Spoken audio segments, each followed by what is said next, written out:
Shalom, Bible Reading School, Day 62. Today, we're going to read Ezekiel 25 to 39. Day point. If the judgment against the nations in the book of Isaiah puts weight on the apocalyptic judgment, the judgment against the nations in the book of Jeremiah presupposes the salvation of the Gentiles.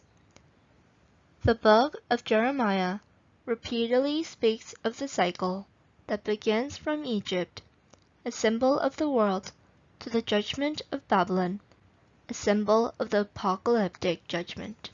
What does the judgment of nations without the destruction of Babylon in Ezekiel mean?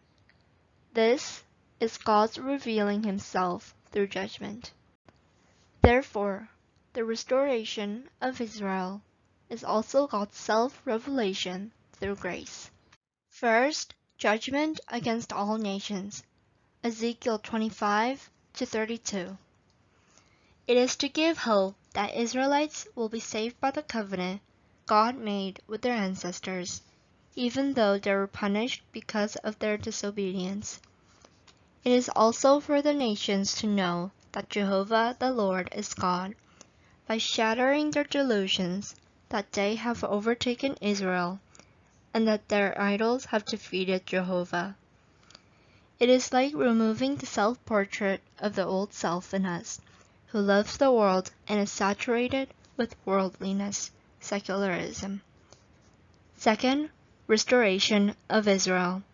Ezekiel 33 to 39. Ezekiel acts as a watchman who cries out judgment and destruction, and shouts restoration and salvation when the city of Jerusalem has fallen.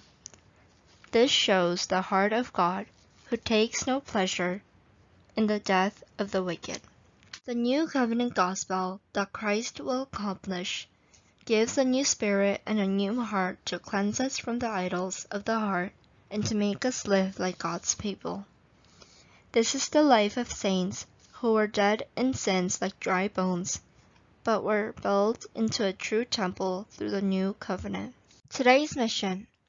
God's holiness is first, the confession of faith, second, the removal of the self-portrait of the old self, third, I died, Jesus lives. Practice one thing.